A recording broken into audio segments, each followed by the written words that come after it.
우리 성도들은 오늘 이 말씀을 이제 읽어보셨으면은 이 말씀이 항상 늘 이 말씀은 일어나고 있고, 그리고 앞으로도 이 말씀은 그대로 일어날 거예요. 그걸 꼭 여러분 염두에 두셔야 됩니다. 예수님께서는 왜 이와 같은 말씀을 하셨느냐, 이유는 뭐겠습니까? 그것은 예수님을 믿는, 즉 하나님을 믿는 하나님의 자녀들이 반드시 하나님의 이름 때문에, 오늘 분명히 22절 그랬지 않습니까? 너희가 내 이름 때문에, 내 이름 때문에, 즉 우리가 예수 그리스도를 믿는 그리스도 이름 때문에 모든 이들에게, 여기 모든 이라고 했어요. 심지어는 이 모든 이 속에는 우리의 가족들도 있어요. 또 우리의 부모 형제도 있고, 어쩌면 우리의 자녀들도 있을 수 있고. 그러니까 내 혈육이라고 해서, 내 가족이라고 해서, 내 친척이라고 해서 우리를 미워하지 않거나 그러지 않다는 거예요. 우리가 예수님의 이름 때문에, 예수님을 믿는 그것 때문에 모든 이들에게 미움을 받겠으나 끝까지 견디는 그 사람은 구원을 받을 것이다.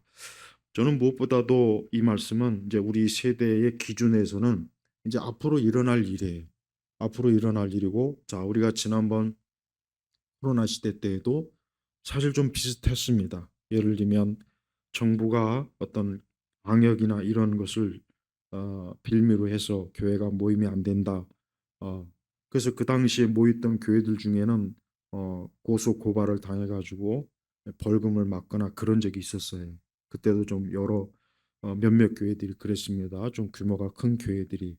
사실은 저는 그거는 우리가 이제 이제서야 우리가 이제 다 드러났지만 그러니까 꼭 그렇게까지 뭐 모이는 것을 마치 모이면은 무슨 어떤 그 코로나가 더 확산된다거나 그런 너무 지나치게 방역을 해댔다는 것을 이제는 우리가 다 알 수 있어요. 근데 그 당시에는 뭐 정부라든가 여론이 어때요? 특히 우리 교회를 굉장히 집중적으로 마치 교회가 마치 그런 전염병의 발상지이냐 교묘하게 선동하고 가짜 뉴스를 퍼뜨려서 얼마나 참 당시에 우리 그리스도인들과 교회를 미워하고 싫어하고 그런 일이 많았단 말이에요. 무슨 교회가 그런 전염병을 퍼뜨린 것도 아니고 원인 제공한 것도 아니고, 정작 중국의 입국자 막으라니까 그거는 안 하고, 그러니까 정부가 해야 될 일은 하지 않으면서 그거를 교회다, 특히 교회다가 책임 전가를 했단 말이에요. 근데 그게 왜 그렇습니까? 그거는 영적으로 오늘 22절에 너희가 내 이름 때문에, 우리는 결국 그리스도의 이름을, 하나님을 믿는 그 이유로 인해서 모여서 예배드린 그것 때문에 미움을 받고 사실 그랬단 말이에요. 그런데 앞으로도 이런 일이 있습니다. 앞으로 이거보다 지난 그것과는 비교도 안 될 정도로 굉장히 극심한, 아주 심한 일이 분명히 있을 거예요. 이전 역사에서도 그래요. 예수님을 믿는 그 믿음으로 인해서 정말 참 재판정에 끌려가고 고소를 당하고, 저 북한에서도 예수님을 믿는 그것 때문에 발각이 되면은 바로 뭐 그 자리에서 총살을 당하거나 지금도 여전합니다. 그러니까 우리는 오늘 이 말씀이 지나간 말씀이 아니라 지금도 이 말씀이 진행되고 있고 앞으로도 이 말씀이 이루어지고 있고, 어쩌면 우리에게도 이 말씀 그대로 일어날 수가 있는 거예요. 그러니까 우리가 신앙생활을 할 때 이 신앙이라는 게 항상 평평한 잔잔한 때도 있겠지만 분명히 어느 땐가는 분명히 큰 환란, 박해, 어려움이 있다는 것을 우리가 미리 알고 있어야 돼. 근데 그때 우리가 과연 그거를 잘 이겨낼 수 있을까? 우리가 과연 그때를 믿음을 참 포기하거나 그리스도를 배신하지 아니하고 우리가 기꺼이 그 모든 것들을 감내할 수 있을까? 우리는 한번 좀 생각을 해봐야 돼. 사실 예수님의 제자들이 오늘 말씀 그대로, 예수님 제자들이 어떻게 됐습니까? 그리스도를 전하는 것 때문에 총독들 앞에 끌려가고, 사도 바울은 결국 맨 나중에 로마에 가서 결국 로마 황제 앞에서 결국은 순교했습니다. 목이 잘려서 바울은 죽었습니다. 자, 보십시오. 그대로 일어났어요. 그러니까 예수님의 제자들에게 오늘 이 말씀이 그대로 일어났다는 건 뭘 의미합니까? 앞으로 두고두고 모든 시대 모든 그리스도인들은 이런 일을 겪을 각오를 해야 된다. 겪을 각오를 해야 된다는 거예요. 근데 이 일을 막상 겪는다고 생각할 때 사실 얼마나 두렵고 무섭고 끔찍하겠습니까? 그러나 이것은 현실이, 우리는 예수님은 절대 제자들이나 그의 예수님을 믿는 이들이 너희들은 그냥 이 땅에서 평안하고 아무 문제 없고 그저 만사형통하고 그저 걱정 근심 없이 행복하고 축복받는 그런 길로 갈 것이다라는 약속을 한 적이 없어요. 신약 성경에 어디에도 그런 적이 없는데 왜 교회들마다 왜 예수님이 하시지도 않은 약속을 왜 이렇게 남발하죠? 왜 이렇게 공수표를 자꾸 발행합니까? 그러니까 그리스도인들이 하도 그런 이상한 거짓된 그런 은사주의, 순복음, 그런 만사형통, 하도 그런 설교의 길을 너무 거기에 길을 버리다 보니까 자신들이 조금 어렵고 힘들면 하나님 원망하거나 신앙을 탓하거나 뭔가 모르게 이게 왜 이런가 자꾸 물음표를 달아요. 근데 그러면 안 됩니다. 당연한 거예요. 우리 예수님께서 말씀하신 거 보십시오. 우리 예수님은 뭐라고 했습니까? 18절에 보니까 17절에 사람들을 조심하여라 그랬습니다. 이 사람들이 누구겠습니까? 이 사람들은 어떤 사람이냐? 기독교를 싫어하고 교회를 싫어하고 성경을 싫어하고 우리 믿는 사람들 자체가 싫은 거예요. 그러니까 믿는 사람 자체가 그냥 싫은 거예요. 그래서 이 사람들은 그들이 너희를 공회에 넘겨주고 그들이 회당에서 너희를 채찍질할 것이기 때문이다. 사도들이 이 말씀 그대로 당했습니다. 사도행전에 나오죠. 그리고 18절에 너희가 나 때문에 총독들과 왕들 앞에 끌려가서 사도 바울도 이랬습니다. 제자들이 이런 일을 그대로 겪었어요. 그들과 이방인들에게 증언할 것이다. 뭘 증언하겠습니까? 예수님에 대해서 증언할 거예요. 자, 보십시오. 이렇게 이 세상은 항상 우리가 지나간 역사도 그렇고 지금도 그렇고 앞으로도 그럴 거예요.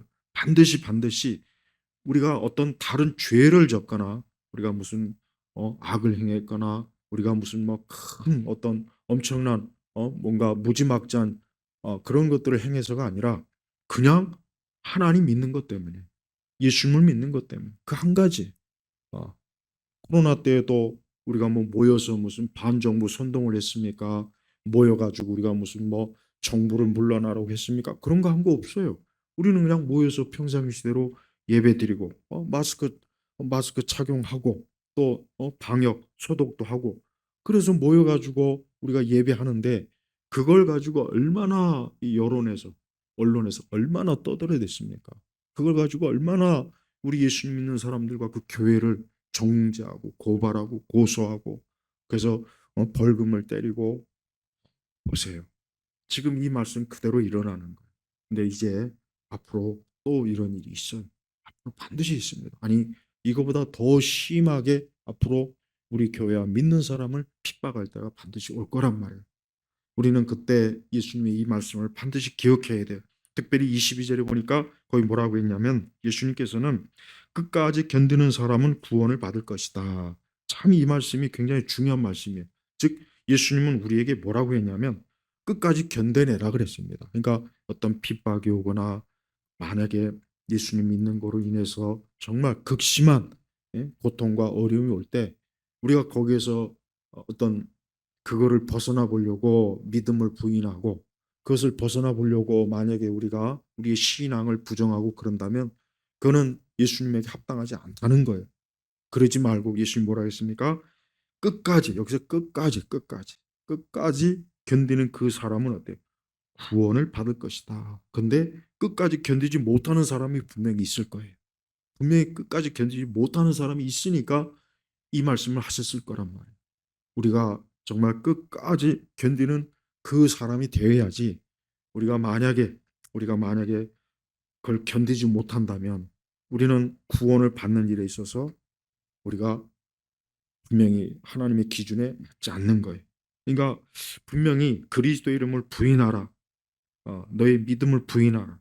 그리스도를 부정하라. 하나님을 없다고 해라.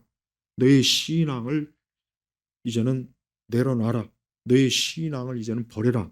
이런 요구를 했을 때 우리가 과연 그때 어떻게 할 것인가? 자, 그 앞절에는 이런 말씀이 있습니다. 21절에 보니까 형제가 형제를 죽음에 넘겨 죽으라 그랬어요. 자, 보세요. 아까 얘기했죠. 남에게 남이 나를 죽음에 넘겨주는 게 아니라 뭐였습니까? 형제가 형제, 가족이에요. 혈육이란 말이에요. 근데 얼마나 이 불신앙이 얼마나 이렇게 악독하냐면, 어? 형제일지라도 그의 믿음이 싫고 그가 하나님 믿는 게 싫으니까 그를 어때요? 죽음에 넘겨주고, 진짜 죽음, 예. 그 죽음, 신앙으로 인해서, 믿음으로 인해서 죽는데 그 자리에 그냥 넘겨버리는 거예요. 숨겨주는 것도 아니고 어디 멀리 도피시키는 것도 아니고 넘겨주고 아버지가 자식을 그렇게 할 것이다. 여러분, 세상에 어떻게 아버지가 자식을 죽음에 넘겨줍니까? 어떻게 그럴 수가 있을까요? 근데 그럴 수 있는 거예요. 이렇게 영적인 문제는, 여러분, 영적인 문제는 혈육하고 상관없어요. 이게 영적인 것 때문에 그래요. 육적인 거는 이렇게 안 하겠죠. 그러나 영적인 거는 이 정도 형제가 형제를, 아버지가 자식을 어때? 죽음에 넘겨줄 정도로 이 영적인 문제는 혈과 육을 초월하는 거예요. 그래서 우리가 신앙생활 때도 혈과 육에 매이면 안 돼요. 절대 혈과 육에 매이면은 신앙생활 제대로 못 합니다. 내 믿음은 내가 하나님 앞에서 믿는 거지, 내 믿음을 내 자식 때문에 포기하면 안 돼요. 내 믿음을 내 남편이나 부인 때문에 포기하면 안 되는 거예요. 다른 믿음은. 내 믿음을 내 혈육과 타협해서 신앙생활하면 안 돼. 나는 오직 하나님 앞에서, 그리스도 앞에서, 주님 앞에서 나는 그분을 섬기는 거지. 이것이 혈과 육에 매인다면 이것은 보통 결국은 뭡니까? 이것은 그리스도를 부인하고 하나님을 부인하게 되는 거예요. 그래서 어떠한 일이 있어도 우리는, 그 어떤 일이 있어도, 여기 또한 말씀 뭐라 했습니까? 또한 자식들이 부모를 대적하여 일어나서 그들을 죽일 것이다. 그들을 죽일 것이다 그랬다. 그러니까 이 정도로 하나님을 믿는 믿음은 뭐냐? 이게 영적인 것이기 때문에 이게 아무리 인간적으로, 육신적으로, 혈육간에 이것도 안 통하는 거예요. 안 통하는 거예요. 그래서 21절 말씀은 정말 참 무서운 말씀이고, 야, 이런 일들이 벌어졌고 앞으로도 이런 일들이 벌어질 텐데 얼마나 참 내가 지금 이 믿음을 잘 세우지 않으면은 이때 자칫하면은 견디지 못하고 인내하지 못하고 그냥 믿음을 다 포기하고 하나님을 부인하고 그만 다시 어떤 세상으로, 혈과 육으로 다시 도망칠 수가 있는 거예요. 그래서 예수님은 미리 경고합니다. 예수님이 하신 말씀은 뭐냐? 미리 경고해. 앞으로 이런 일이 있을 거다. 이 말씀을 그 당시 직접 듣는 제자들에게도 하신 말씀이고, 앞으로 오고 오는 우리들 포함해서 우리 이후의 세대도 마찬가지예요. 반드시 이런 일이 있을 거니까 이런 것들을 미리 염두에 두고 신앙생활을 하라는 것입니다. 그래서 예수님께서는 이 제자들로 하여금 16절에 보니까, 보아라, 내가 너희를 보내는 것이 마치 양들을 이리들 가운데로 보내는 것 같다. 여러분, 양을 이리들 가운데로 보내면 그 양이 어떻게 되겠습니까? 여러분, 그 이리들이 얼마나 굉장히 일반으로 날카롭고, 양은 한순간에 그 이리들 앞에서는 한순간에 그냥 그 이리의 날카로운 이빨에 물어뜯겨서 그냥 그 자리에서 생명을 잃어요. 그러니까 예수님이 보실 때 제자들을 이제 복음을 전하거나 이곳저곳에서 하나님 말씀을 전하도록 저들을 파송하는데, 예수님의 마음이 꼭 그거예요. 마치 양들을 어때요? 이리들 가운데 보내는 것 같다 할 정도로 우리 예수님께서는, 야, 저들이 저 세상이라고 하는 곳에서 어떻게 참 하나님의 일을 할 수 있을까? 얼마나 저들이 지금 위험한 곳에 뛰어드는가? 그러니까 그런 그 마음의 참 안타까움과 그걸 비치는 걸. 그러면서 뭐라 하겠습니까? 그러므로 너희는 뱀같이 슬기롭고 비둘기같이 순결해져라. 이게 참 중요한 말씀이에요. 여러분, 그리스도인들 중에는 어떤 사람은 그러니까 비둘기같이 순결한 것만 알고 있어요. 어떤 사람. 우리 현 세대가 그래요. 현 세대가 가만히 보면은 뱀같이 슬기롭지는 못해요. 그냥 비둘기같이 순결한 것만, 그것만 생각하는 거예요. 그러니까 세상을 너무 모르는 거예요. 이 세상의 구조, 이 세상의 지배자들이 얼마나 악하고 흉악하고 얼마나 저들이 교활하고 잔인한지를 모르고 너무 순진한 거예요. 너무 이 세상에 그 권력을 가진 자들이 보십시오. 얼마나 교회를 교묘하게 무너뜨리지 않습니까? 얼마나 교회를 교묘하게 핍박하고. 그러니까 그리스도인들이 그런 걸 좀 알아야 되는데, 아니 그런 얘기를 교회에서 하면은 그런 얘기는 좀 하지 말고 자꾸 은혜로운 얘기만 자꾸 하라고. 은혜로만. 도대체 뭐가 은혜로운 얘기라는 거예요, 도대체? 그러니까 예수님이 얼마나 균형을 잘 잡아줬습니까? 거의 뭐라 했습니까? 뱀같이 슬기롭고.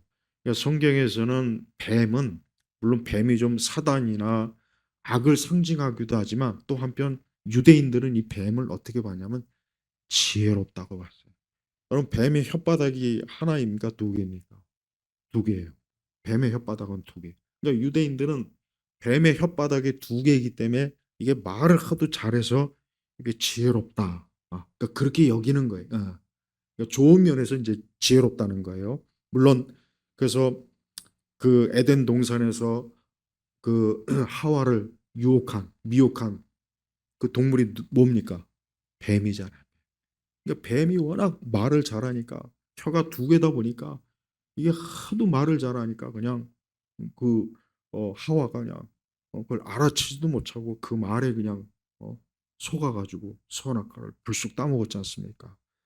뱀의 그 뱀은 이렇게 좋은 쪽으로든 나쁜 쪽으로든 뱀은 어때요?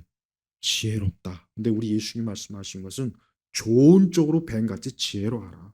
그래서 순진하게 우리가 이 세상에 살아가는 동안 세상이 얼마나 야비하고 악하고 교활하고 음흉하고 얼마나 이 세상이 참 우리 교회나 우리 믿는 자들에 대해서 얼마나 교회가 자칫하면 뱀같이 지혜롭지 않으면 저들의 술수와 거짓 계획, 저들의 거짓말, 거짓 선동 거기에 그만 자칫 그 함정에 빠져갖고 어때요?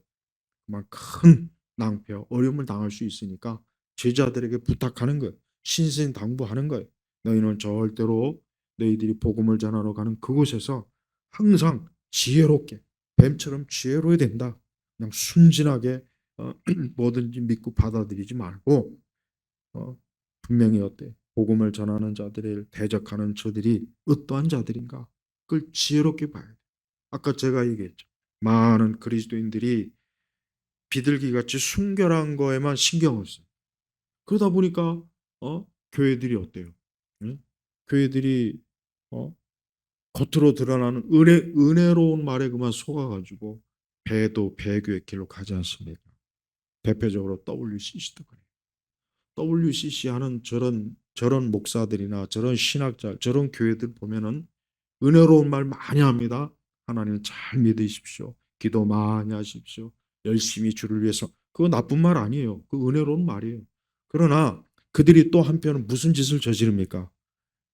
그리스도를 십자가를 성경을 하나님의 선교를 복음을 그런 것을 무너뜨리는 짓을 하고 있지 않습니까? 왜 그거는 못 보냔 말이에요. 그걸 봐야죠. 어? 그걸 모르고 그걸 알려줘도 알아듣지 못하고 그냥 겉으로 우리는 그냥 하나님만 사랑하면 됩니다. 우리는 그냥 열심히 신앙생활 잘하면 됩니다. 그냥 그것만 알고 있는. 그러니까 제가 보면은 뱀같이 지혜로운 것은 확실히 없어요. 뱀같이 지혜롭지 못하다 보니까 조금만 신앙적인 어떤 사탕발리만 하면 그냥 다 넘어가는 거예요. 그냥 성령만 찾으면 너나 나 할 것이 다 하나님의 종으로 알고 있고 겉으로 관대하고 인자하고 겉으로 굉장히 선한 모습을 가지고 있으니까 저 사람이 하는 말은 다 맞을 거예요. 맞기는 뭘 맞습니까? 신학적으로 성경적으로 너무나 잘못된 그런 설교나 그런 것들을 그렇게 많이 가르치는데도 불구하고 거기에 대해서 누구 하나 제대로 그게 아니라는 말을 못 하는 거예요. 안 하는 거예요. 여러분 종교개혁자 마틴 루터나 칼빈 같은 사람은 그분들은 여기 있는 말씀대로 뱀같이 슬기롭고 비둘기같이 순결했어요. 그 사람들은 절대로 한쪽으로 치우치질 않았어요. 당시 로마 가톨릭이 얼마나 반 기독교적이고 반 성경적이고 미신적이고 또 복음을 짓밟고 그걸 너무나 정확하게 봤잖아요. 그래서 가톨릭에 대해서 단호하게 반기를 들은 거예요. 그러면서 복음을 또 강조했죠. 그리스도를 강조한 거예요. 근데 지금은 보십시오. 지금은 교회들이 어때요? 뱀처럼 지혜로운 게 없어요. 그러니까 막 그렇게 오염되고 복음적이지 않고 하나님 말씀의 잘못 그런 가르침들 그냥 마구잡이로 흡수하는 거예요. 그러니까 우리가 주님의 말씀을 잘 알아들은 우리 예수님이 다 알아서 그런 게 있을까 봐 미리 이렇게 다 경고했음에도 불구하고 이런 말씀을 안 들으면 어떻게 되겠습니까? 만약에 뱀같이 슬기롭고 비둘기같이 순결하다 하는 것을 우리가 균형 있게 만약에 우리가 하지 않으면 어떻게 되느냐? 이리한테 잡혀 먹히는 거예요. 이리한테 잡혀 먹히는 거예요. 우리나라 교회는 이리한테 잡혀 먹혔어요. 그걸 알아야 돼요. 어, 그냥 맨날 뭐 하나 되자, 우리가 서로 사랑하자, 판단하거나 비판하면 안 된다. 다 하나님이 알아서 하실 것이다. 그런 얘기만 하니까 조금이라도 이것이 잘못됐다, 문제가 있다, 이건 안 된다. 음, 맨날 입으로 예수님 하니까 저 사람은 아주 예수님으로 충만하다고. 근데 그 사람들이 하는 짓이 뭡니까? 왜 또 이런 잘못된 배도 배교에 대해서는 이 꽉 다물고 있고 그런 말은 안 해요. 왜 그런 말 하면 부정적인 사람이다. 저 사람은 비판적이다. 화합할 줄 모른다. 맨날 저 사람 뭘 비판하고 판단만 한다. 이런 말 듣는 게 싫은 거예요. 그렇게 하면은 이제 교계에서 퇴출되고 어디 가서 초청도 못 받고 어디 가서 막 환영도 못 받으니까 그게 싫으니까 그런 말은 안 하고 맨날 그저 좋은 말만 듣기 좋은 말만 하는 거예요. 그런 말 싫어할 사람이 어디 있습니까? 인간 본성에 듣기 좋은 말 싫어하는 사람이 세상에 어디 있어요? 근데 예수님의 말씀이나 성경을 보면은 인간이 듣기 싫어하는 말을 누가 많이 하셨냐? 예수님이 제일 많이 하셨어요. 예수님이. 사도들이 제일 많이 했고 선지자들이 제일 많이 했어요. 오죽하면 얼마나 듣기 싫으면 선지자를 잡아다가 허리를 그냥 톱으로 썰어 갖고 죽입니까? 선지자들 보십시오. 다 잡아다 죽였잖아. 왜? 듣기 싫은 말 하니까. 좀 우리한테 듣기 좋은 말 해. 듣기 좋은 말. 왜 맨날 그렇게 심판만 부정적인 말만 자꾸 하냐고. 지금도 똑같아요. 항상 교회에서 보면 내가 제일 듣기 싫어하는 말이 부정적인 말 하지 말라는 소리. 아니 나 정말 듣기 싫어요. 아니 성경을 설교하는데 그러면은 맨날 어떻게 아니 잘못된 성경 하나님께서 지적하신 많은 말씀이 있는데 아니 좀 그런 말씀 그럼 전하지 말라는 얘기냐고. 그래 그런 말씀 안 전해. 맨날 저희 여의도에 있는 저런 큰 이런 뭐 주변에 보십시오. 성도들이 듣기 싫어하는 말 안 합니다. 절대 안 합니다. 절대 안 합니다. 아까 제가 오정 설교 같은 그런 설교 안 해요. 한다고 해도 그냥 대충 은근슬쩍 넘어가지. 그러니까 여러분 분명히 성경에 뭐라 그랬어요? 마지막 땐 사람들의 길을 즐겁게 하는 말. 그래서 사람들이 죽기 좋아하는 말. 맨날 이런 말을 하는 거. 여러분 그게 얼마나 잘못된 겁니까? 그거는 뱀같이 슬기로운 게 아니에요. 미련퉁이에요. 미련퉁. 곰탱이에요. 곰탱이. 아니, 곰은 그래도 똑똑하다고 하던데 뭐라고 비유해야 될까? 하여튼 미련퉁이란 말이에요. 미련퉁. 그러니까 그리스도인들이 자칫 잘못된 경건에 빠져갖고 부정적이 되면 안 된다, 뭐 비판적이 되면 이런 말에 이 말 때문에 결국은 마귀에게 다 속아나. 이 말 때문에 다 속아나 먹하는 거야. 아, 근데 성경은 예수님이 가장 부정적인 말 많이 하셨어요. 예수님이 사도 바울도 그렇고 어? 선지자도 그렇고 그럼 그분들이 다 잘못된 겁니까? 그분들이 뭐가 잘못됐습니까? 진짜 하나님의 사람들입니다. 그러니까 우리가 신앙생활할 때나 우리가 세상을 살아갈 때 항상 그래. 우리 자신이 한편으로 정신을 똑바로 차리고 이것이 도대체 뭔가? 이것이 과연 정말 하나님 말씀인가? 이게 그냥 사탕발림 아닌가? 이게 그냥 나 기분 좋으라고 그냥 내 귀에 듣기 좋은 그런 말 아닌가? 항상 유심히 살펴봐야 돼.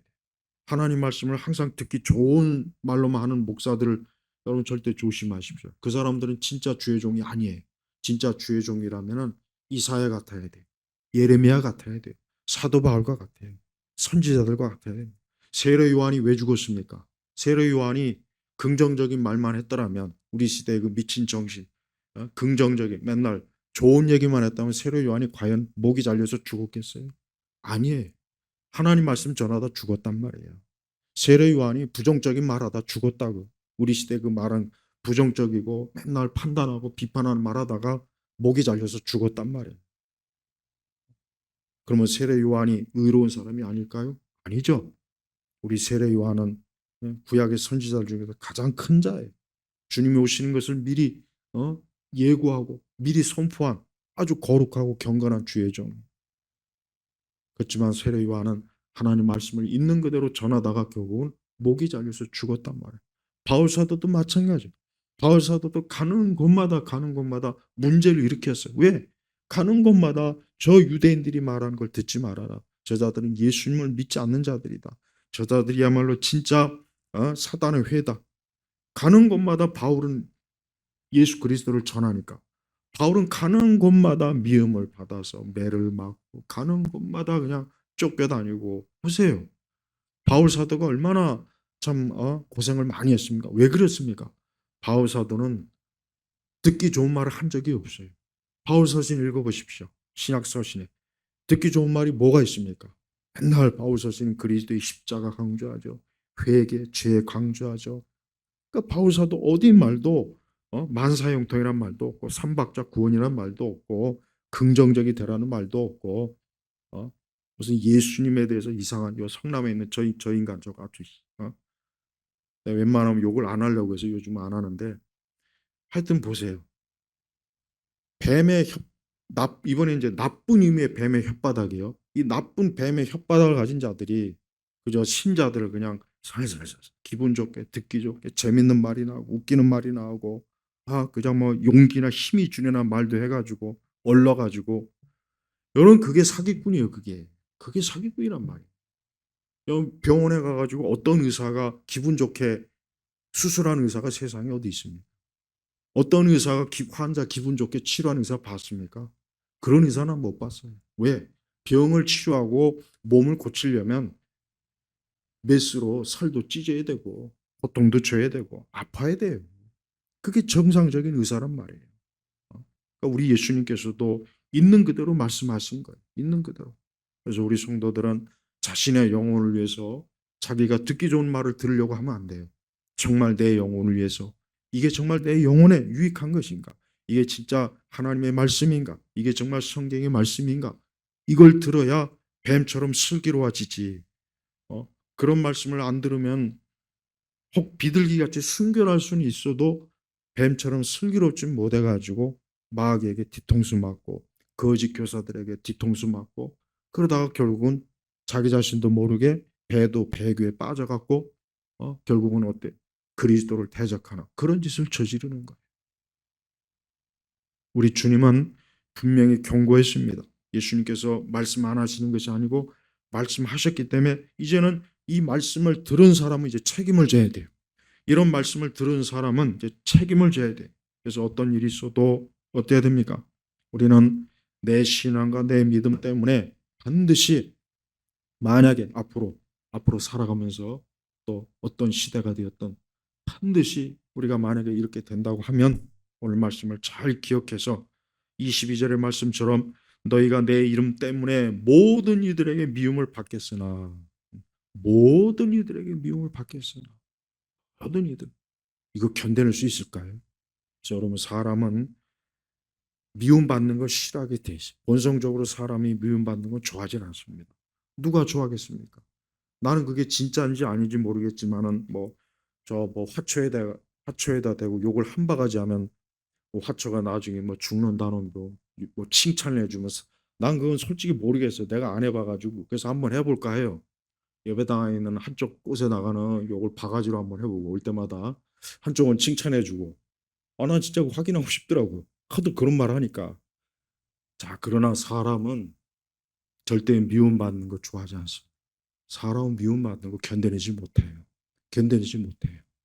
그러니까 예수님이 이런 말씀하시는 거예요. 내가 신앙과 믿음 때문에 내 가족에게나 내 자식에게나 내 부모 형제에게나 내 이웃이나 내 직장 동료들에게 만약 미움을 받거나 욕을 바가지로 먹으십시오. 그걸 누가 좋아하겠냐고요. 아무리 우리가 믿는다고 해도 싫죠. 기분이 좋지 않단 말이에요. 그런데 우리 주님께서는 그걸 견뎌내야 된다는 거예요. 그걸 견뎌내야지.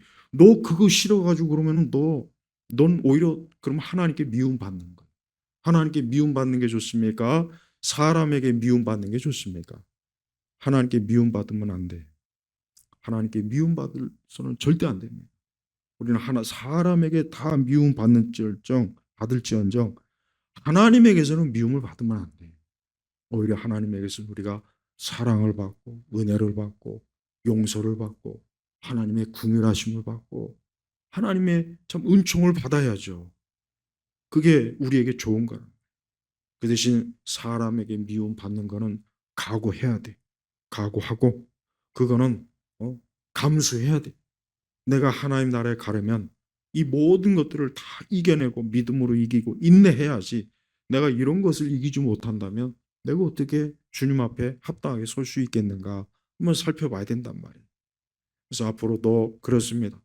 분명히 앞으로도 때가 되면 아마도 틀림없이 우리 점점 더 우리의 믿음으로 인해서 믿음으로 인해서 우리가 분명히 어떤 식으로든지 우리 믿는 사람들이 어려움에 처할 때가 분명히 와요. 앞으로 옵니다.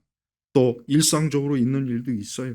뭐 지금도 신앙생활하는 걸 가족이 싫어하거나 그런 사람들이 있어요.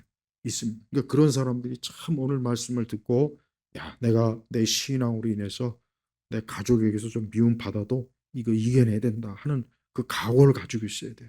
그리고 또한 우리가 예수님이 하신 말씀 중에 특별한 말씀이 또 하나 있는데 만약에 우리가 우리의 신앙과 믿음 때문에 어떤 자리에 끌려가거나 우리가 거기에 넘겨질 때 예수님이 무슨 말씀을 하셨냐면은 19절에 보니까 그들이 너희를 넘겨줄 때에 너희가 어떻게 또는 무엇을 말할지 걱정하지 마라. 그때 너희의 말할 것이 너희에게 주어질 것이기 때문이다. 말하는 이는 너희가 아니라 너희 안에서 말씀하시는 너희 아버지의 영이시다. 그러니까 여기서 예수님이 특별히 약속한 거예요. 뭐냐? 우리가 혹 핍박을 받고 우리가 혹시라도 어려움에 처해서 끌려간다 할지라도 우리 혼자가 아니라 누구와 함께 하십니까? 성령이 함께 하십니다. 그러니까 성령이 함께 하시니까 너희가 그런 자리에 가도 두려워하지 말라는 거예요. 겁을 내지 말라는 거예요. 뭘 말할지 미리 준비할 필요도 없다. 만약에 그런 일이 있으면 우리 안에 계신 성령께서 이미 모든 답을 다 말하게 하실 거니까 걱정하지 말고 주님이 함께 하시니까 홀로 있다는 생각하지 말고 두려워하지 말고 담대하라. 바로 그 말씀을 하시는 거예요. 그러니까 이 말씀은 뭐냐면 결국은 우리 그리스도인들은 하나님께서 홀로 두지 않는 것. 하나님의 영이 지금 함께 하시는 거예요. 근데 이 하나님의 영이 내주하시는 거예요. 우리 성전, 우리가 성전이거든요. 그러니까 우리 성도님들 혼자 있다는 생각을 하지 마세요. 나 혼자구나. 나 혼자구나. 아니, 주의 영이 함께 하시는 거예요. 그 주의 영이 함께 하니까 절대 혼자 있다고 해서 위축되거나 믿음이 약해지거나 믿음을 포기하거나 낙심하면 안 돼요. 낙심할 필요가 없는 거예요. 어? 너희 안에서 말씀하시는 너희 아버지의 영이시다. 아버지의 영이 뭡니까? 성령이며 성신, 성령이며. 그러니까 눈에 보이지 않지만 확실히 성령님은 진짜 우리와 함께 하셔요. 진짜 그렇습니다. 진짜 용한 무당들, 가짜 무당들 말고 진짜 무당들은 예수님 믿는 사람이 자기들하고는 다른 영이 있다는 거 금방 알아챕니다. 금방 알아채, 금방. 그 진짜 무당이기 때문에 진짜 저들은 진짜 마귀, 악한 영에 있기 때문에 우리가 성령에 내주한 사람은 금방 알아채. 그래서 옛날에 구술할 때 갑자기 무당이 굿이 안 되면 꼭 그래요. 혹시 이 가운데 교회 다니는 사람이 있으면 빨리 여기 좀 빨리 나가라고 그럽니다. 이 악령이 뭔가 할 때 거기에 성령의 역사가 있으면 못해요. 할 수가 없어요. 이 악령이 힘을 못 씁니다. 진짜 그래요. 진짜 그렇다고. 그러니까 하나님의 영은 모든 영을 초월하시는 분이에요. 그래서 이 땅에 어떤 귀신이건 뭐가 잡것들 그리스도의 영 앞에서는 아무 힘 못 써요. 이 성령님이 얼마나 그 능력과 권능이 이루 말로 다 할 수 없을 정도 강하신 분이란 말이에요. 그분보다 강한 영이 없어요. 그래서 귀신이고 뭐건 간에 그리스도의 영 앞에서는 아무 힘을 못 써요. 그래서 우리 예수 믿는 사람들은 다른 영을 두려워할 필요가 없어요. 귀신도 두려워하지 말고 뭐 아무것도 두려워할 필요 없어요. 왜? 우리 안에 성령이 계시단 말이죠. 성령이 계신데 어디 그런 잡것 귀신들이 어디서 감히 힘을 쓰겠습니까? 절대 못 씁니다. 이게 하나님의 영은 굉장히 그러니까 하도 순복음이 성령에 대해서 하도 가짜 사기를 많이 쳐갖고 그리스도인들이 성령님이 어떠한 분이지를 너무 몰라요. 너무 천박하게 알아요. 성령님은 너무 천박하게 알아요. 성령님은 우리가 상상하는 것 우리가 도저히 생각할 수 없을 만큼 그분은 높으신 분이에요. 크신 분이에요. 거룩하시고 전능하시고 전지하시고 영광스럽고 그 능력이 말로 다 할 수 없을 정도예요. 그래서 이 하나님의 영은 정말 우리가 함부로 성령님을 불러서도 사실 안 돼요. 이런 천박한 이상한 자들이 뭐 성령을 오라 가라 지가 뭔데 감히 정말 성령님을 안다면 감히 성령님을 함부로 입에 담는 것도 주저합니다. 절대 그렇게 못합니다. 진짜 성령님을 제대로 안다면 그럴 수가 없어요. 하나님의 영은 너무나 존귀하시고 거룩하신 분이기 때문에 오직 우리 믿는 사람에게만 임재하시는 그분이 우리 안에 계시면서 항상 우리를 인도하십니다. 항상 성령께서 우리의 모든 걸 다 아셔요. 내 마음을 아시고 내 생각도 아시고 내 형편과 처지도 아셔요. 그래서 성령님은 우리가 뭘 구할지를 알 수도 없어도 성령께서 탄식하셔서 우리를 대신해서 중보하시는 분이란 말이에요. 그러니까 우리 성도 여러분 두려워하지 마십시오. 이 세상의 영이 제 아무리 세상의 영이 발광해도 어디 감히 성령 앞에서 고개를 듭니까? 못 듭니다. 못 들어요. 이 땅에 이 사단의 영이 충만한 인간들이 있어요. 이 귀신을 숭배하고 인신제사를 하고 온 세상 이제 적그리스도의 영이 충만한 자가 앞으로 나타날 거예요. 이제 앞으로 적그리스도의 영이 충만한 자가 온 세계 지배자라고 이제 세상 앞에 나타날 거란 말이에요. 그 자 안에 있는 자는 누구냐? 지극히 거룩한 하나님의 영이 아니라 악령이에요. 악한 영이에요. 그 자가 이제 온 세상을 잠깐은 세상을 지배하긴 할 거예요. 그러나 우리 주 예수 그리스도께서 그 자를 심판하셔서 그를 지옥으로 산채로 집어넣을 겁니다. 우리 성도들은 지금도 똑바로 알고 있어야 돼요. 이 악한 이 사단의 영이 지금 온 세상을 막 뒤집고 있지만 성령님이 거주하는 성도들은 손도 못 댑니다. 우리 성령님은 자기 백성을 손대는 자를 절대 가만두질 않아요. 절대 그만두질 않습니다. 그러니까 우리 성도들은 두려워하지 말고 이 악한 영에 가득한 정치인들, 경제인들, 문화인들, 예술인들, 철학자들 이 자들이 지금 세상을 더럽히고 있고 국가와 사회를 더럽히고 있고 전쟁을 일으키게 하고 사람들을 불행하게 하고 파멸시키는 거예요. 그리스도의 영이 없는 사람이 얼마나 이게 처참합니까? 그러니까 어느 가정도 그 집에 예수님을 신실하게 믿는 한 사람은 꼭 있어야 돼. 어떤 가정도 어느 영역도 예수님을 믿는 사람이 있으면 참 좋은 거예요. 그러나 예수님 믿는 사람이 없으면 그것은 하나님의 영이 임재하지 않는 것이란 말이에요. 저는 우리 성도들이 항상 오늘 말씀처럼 그리스도의 영, 이 아버지의 영, 성령님 이분이 나와 함께하고 나를 주관하고 이분이 내 모든 것들을 이끌으신다는 것을 믿고 항상 거룩한 영이 나와 함께하는구나. 오늘 집에 가는 길도 성령님이 나와 함께하는구나. 야, 성령 하나님이 나를 붙잡으시구나. 얼마나 축복입니까? 돈 많은 게 축복도 아니고 사실 건강도 그렇게 축복이 아닙니다. 또 이 세상에서 그렇게 자랑하는 세상 권세나 부귀 이것도 축복이 아닙니다. 엄밀히 얘기하면 그건 축복이라 할 수 없어요. 진짜 축복은 성령이 내주하는 사람이에요. 성령이 내주하는 사람이 진짜 축복받은 거예요. 우리 성도 여러분 오늘도 이 성령의 역사, 이 성령의 능력, 이 성령이 우리를 얼마나 시기하기까지 우리가 그리스도의 하나님의 자녀로서 우리가 살기를 얼마나 성령이 원하십니까? 또 절대 성령을 근식해 하지 말고 항상 성령님을 의식하고 성령 안에서 살기를, 성령 충만하기를 힘써야 돼요. 그게 그리스도인의 행복이, 그게 복된 거예요. 자, 기도하겠습니다. 하나님 아버지 감사합니다. 오늘 말씀처럼 우리 온 성도들이 한 주간 내내, 이번 3월 달 내내 성령 충만하고 또 성령님의 인도하심을 받고 또 성령의 탄식으로 기도하고 언제나 아버지의 영이 충만한 그러한 삶을 살 수 있도록 붙잡으시옵소서. 주의 영이 우리와 함께 하시오니 우리는 평안하고 기쁨이고 만족이고 우리는 그 어떤 위험에도 우리가 버려지지 않은 걸 감사하게 생각합니다. 모든 걸 감사하며 우리 주 예수 그리스도의 이름으로 기도 올렸습니다. 아멘.